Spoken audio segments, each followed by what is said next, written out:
Sanibona mani. Ngale hamba kanjani? Hamba. uJehova muhle mfethu. Engiyadaqeka mfethu lana. Kwenzekani manje umuntu egulela ukufa kodwa sindi.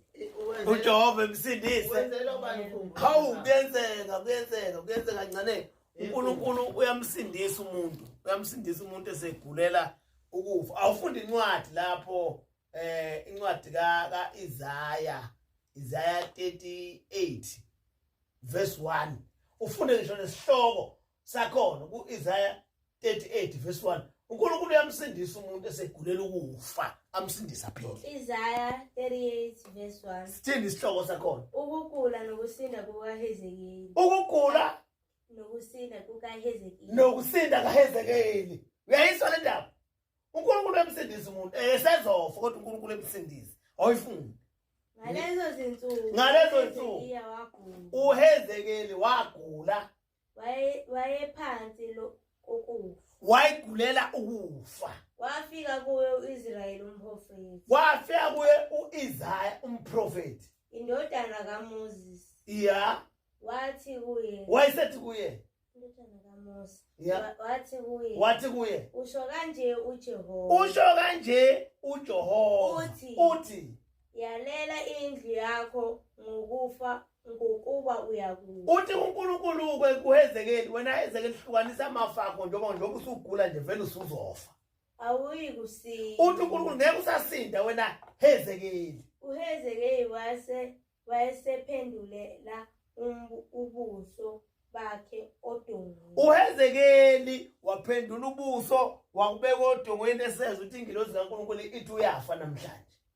Wakhuleka waseyathandaza uJehova. Wathi ngiyacela Jehova, ake ukhumbule ukuthi ngihambile phambi kwakho ngeqiniso nangenhliziyo ephelele. khumbula ukuthi ngihambe phambi kwakho ngeqiniso nangenhliziyo ephelele. Wagula uHezekeli kodwa uJehova wamsindisa ngoba uHezekeli wayenza kahle. Ngenzile okuhle emehlweni. Ngenzile okuhle emehlweni. Nathi into yasindisa uHezekeli, wayenza into enhle phambi kwaNkulunkulu naphambi kwabantu. Wayesekhala uHezekeli. Wasekhala. Ukukhulu. Wakhala uHezekeli ngokukhala okukhulu kodwa uNkulunkulu usungathatha namhlanje kade wayenza kahle uHezekeli. Uma umuntu yenza kahle kubantu, uNkulunkulu uzokuphilisela ukuthi wenza kahle kubantu.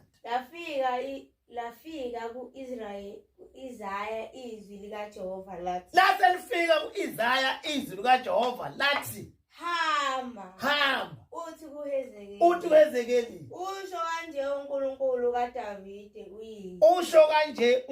kaDavide uyihlo.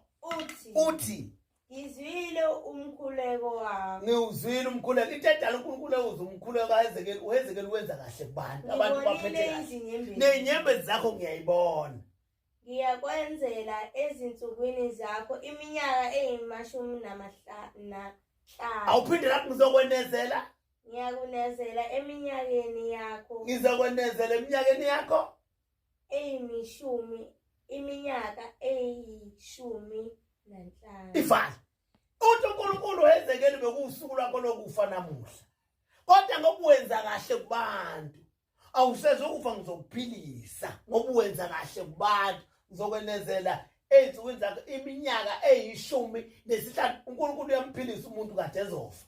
Emphilisela ukuthi wenza kahle kubantu, phethe abantu bakaJehova kahle ezweni. Ukube uHezekeli wayengenzi kahle kubantu, wayengeke ephile ngalolo suku, wayezoshona.